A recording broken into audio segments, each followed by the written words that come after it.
Tak sme tu, ideme to tvrdorazne rozprúdiť. Je 233. relaxačný tréningový deň.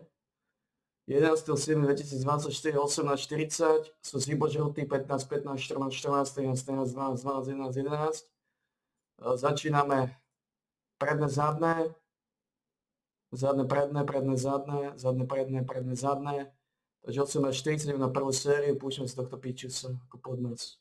Birmingham City made a bid of, I think, £10,000 in January, was not willing to entertain that bid. You can see there's some pretty big teams now with the likes of Watford, Preston North End looking at him. Has his contract running out at the end of 2029, but a promotion today would see his contract get extended by a further 3 years. So, yeah, he could be locked here for a very long time. I do think in terms of the entire starting 11, the one area where I do feel like we have a weakness, bizarrely, is the defensive mid position. It's weird. In the last year, we really have just taken the squad to a whole new level. Lots of the youngsters we brought in had really stepped up. We've been able to add some serious quality to the team. And Miguel Frecklington, who at one point was just an insane player for us, kind of just looks mediocre now. He's unhappy because he wants to be paid more. He probably should be on more than £90 a week, but at the same time, he is the player who probably I will be looking to replace soonest in the summer. In terms of the other centre-mid options you can see here, plenty of appearances for players like Gucci, 23 starts to his name. Sam Kelly has also started 18 games. We really have rotated the squad this year. Sam Kelly, of course, a player who came through our first ever youth intake, hasn't maybe kicked on like perhaps I'd hoped, but he's still a very, very useful squad player. And I do feel like with how we line up in-game, he is a player who you can really rely on to bring on to make a difference on off the bench. Striker-wise, I think it's safe to say we are pretty sorted in this area. Ignore Pritchard and Ngoma, who just sneak in. I can't filter them out. In terms of the actual striking options, we've got Abbas, Norman Hamilton, who sadly is injured. I always had a little bit of a concern, because he was flagged at one point as being injury-prone. You wouldn't really notice that looking at his development. He has been stupendous in his development during his first year of senior football. In spite of that, he is out for the next 4 weeks, or 3 weeks as it is now. He's been injured for the last. Are you fed up with looking at the crew? A little bit of a concern there, but between him, Abbas, Oyatunde, who is an amazing sub to have at this level, super consistent player. The fans love him.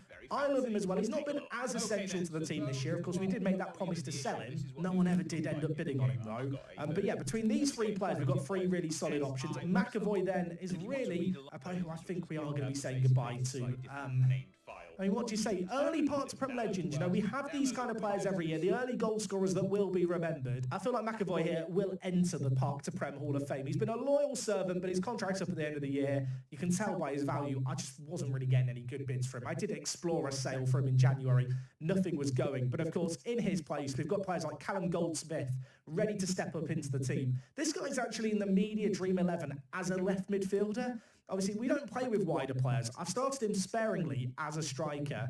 He's not wooed me yet. I feel like he's got the potential to woo me, but I'm yet to be it. So, Callum, if you want to woo me today, that'd be great. I don't know if it's just me. I get really annoyed by his name. Callum with a K. Callum with a K. Not a fan. I realise that with me doing videos on the internet, there's probably a Callum with a K watching. It's nothing personal. Except it kind of is. Spell it with a C, you weirdo. And then, of course, when it comes to the youth team, we're already stacked with some really good players when it comes to strikers. So with McAvoy leaving, there isn't really a pressing need to go out and sign a striker. Sam Pitt has been playing for the youth team. Only 2 goals in 7 games for Sam. That's a little bit disappointing. Of course, we did pick him up for £20,000. I'd love to see him develop a little bit more. Probably a player who I'm going to look to loan out for the coming year. Elsewhere, though, Joe Richards looks like he could be ready for the step up for the National League. This guy was probably already good enough to play in the first team if there was a spot for him. We signed him up from Radcliffe, who, as you can see here, played him regularly in the Vanarama National North. Our standards are a little higher than Radcliffe's, but for the youth team, he's been tearing it up. 21 goals in 24 games. So, yeah, expect to see Joe Richards breaking through next year. Another player who I am keeping a close eye on is Paul Clark, a player who doesn't have insane potential, but just looks like a good centre-back option. 17 years old, the kind of player that with a few of our centre-backs with contracts expiring, leaving the club at the end of the year, maybe could see him coming into the first team. Not really a need to rush him in, though. He can easily play another year for the under-18s. And in fact, if we sort the team here by potential, of course, star ratings at this level are a bit of a question mark. A few more players to have your eye on. Elsad Ramirov. You remember the Azerbaijan player? With all the strikers I've had in the youth team, he's not really played enough. We would really benefit from the under-21s playing in a competitive league where I can actually get them football. You might notice here Michael Mellon is on trial. I was looking at him. then I realised I don't need any more strikers. So we won't be signing him. Just ignore the fact he's here. He's just chilling on his own. But yes, for the likes of Ramiro, who hasn't really played enough football this year, it would be amazing if we could get an under-21s team playing some competitive football, especially because within our youth team, there are some players now who are over 18 who can't play as much. Obviously, the plan B will be to loan them out. But at the same time, it might be useful to get some of these players homegrown at club for when we're in Europe in like 10 years' time. I realise that sounds like I'm planning really far ahead, but it is a problem we will inevitably have.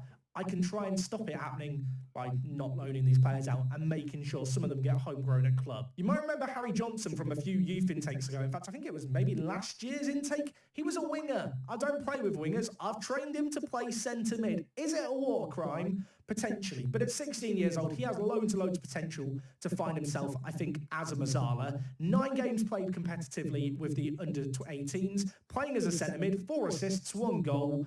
Yeah, someone asked recently, Jack, what did you do with the wingers that you got in last year's youth intake? The answer is I trained them to play as box-to-box midfielders.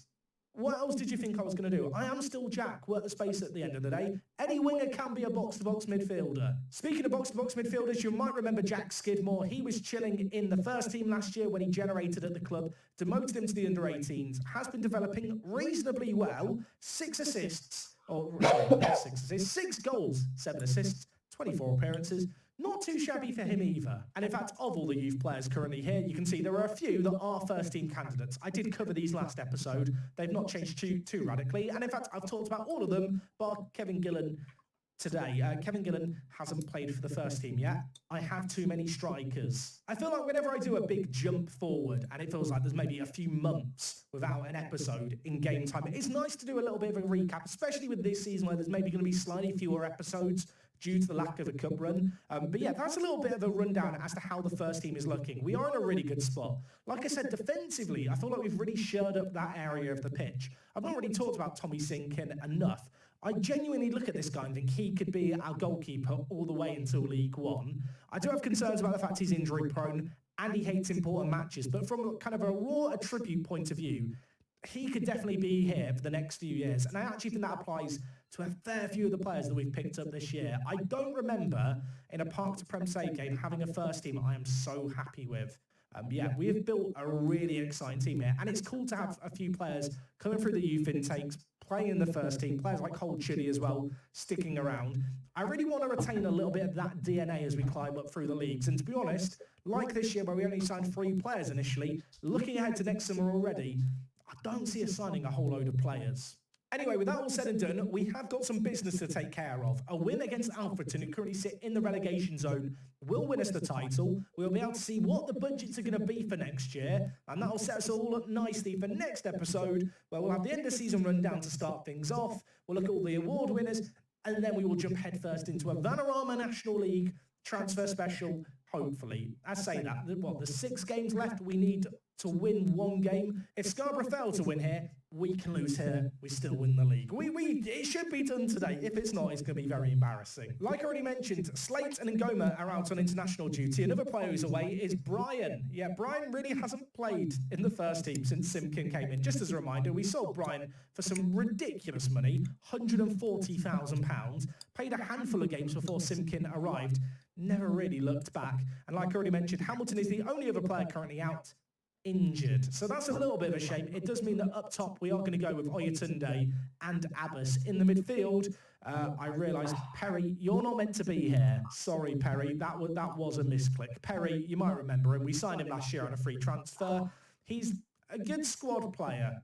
He's the kind of squad player that you don't really want to have to play. It's a bit like Johnny Evans at Man United. You know, occasionally he features in the first team when things aren't going to plan, but really he is the plan Z. Of course, 2 players in the back 4 making their debut today. It's Stuart making his full club debut, Welch making his live commentary debut. I'm hoping he's going to play flawlessly. He's been flawless so far. Be very on brand, wouldn't it, for Football Manager if he just passed it straight to their striker or gave away a penalty or something of that nature. I feel like Football Manager is the kind of game that likes to torment you like that. I would be keen to know down in the comments what you thought of the opening of today's episode. Occasionally I get comments saying, you talk too much. Football Manager is literally a game about spreadsheets, and I feel like in order to get you invested in the squad, knowing the players, keeping track of things, sometimes it's good to just do a little rundown to refresh your kind of memory of all the characters. It's the equivalent of, you know, when you go away from watching a TV series for a little bit and then you come back to it and you go online and find a recap. The start of today's episode was basically the recappy bit of, hey, remember all these people? Well, here's how they're doing. Ricky D on the near side throws it down to Abbas. Ricky, what can you do? He lays it inside to Kelly. Hold Chuddy, the special from Hold Chuddy. It's his 6th goal of the year. It's a banger. This man only scores screamers. He has a circle. There's like a circle on the pitch that's the Hold Chuddy zone. It's this area here, just outside the D.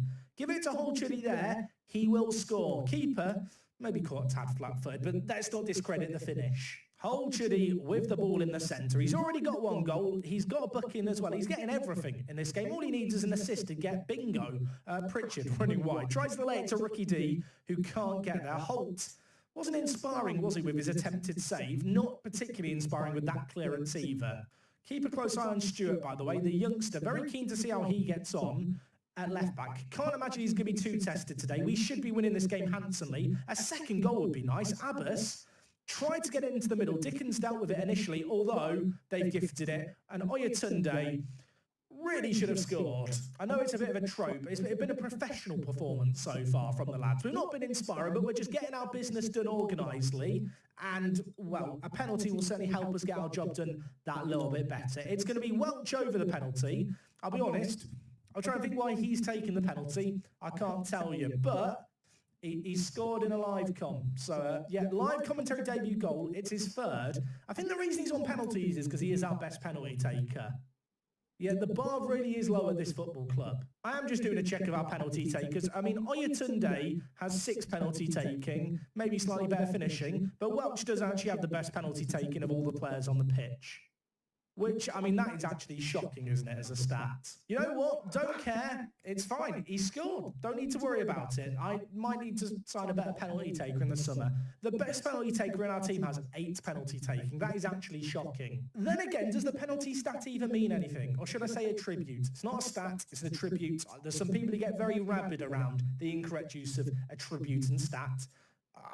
Yeah, I think it's a fake attribute. It's like finishing. Does not matter. I am going to make some early subs in this game. Hold Chuddy on a booking. It's not worth risking him. Gucci on you come. Elsewhere, Goldsmith. I mentioned you not scoring many goals. Why not score a goal in this one for me, friend? He is left-footed, so we're going to play on the left-hand side of the striking positions alongside Abbas. Abbas, this year, been our top goal scorer. Started the season sensationally.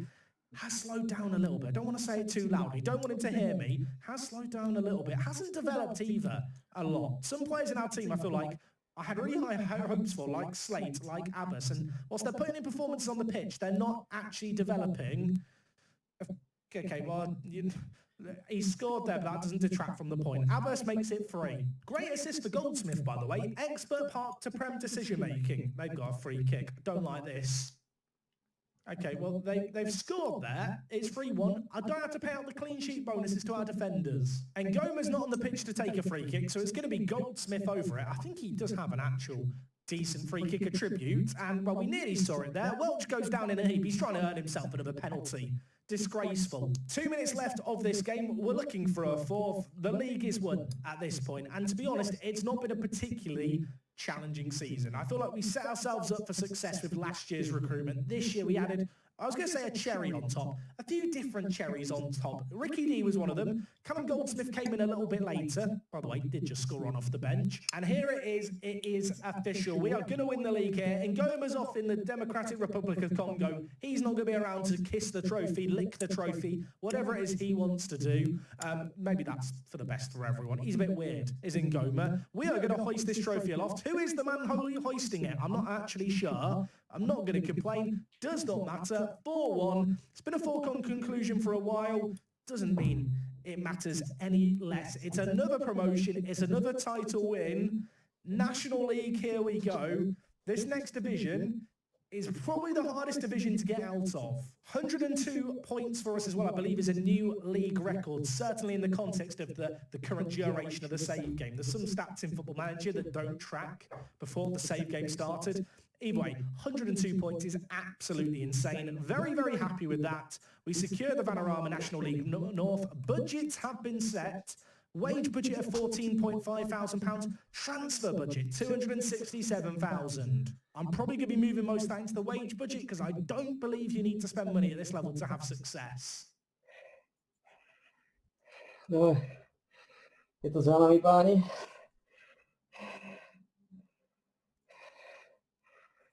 ...233. Relaxačný deň, to trochu lízol.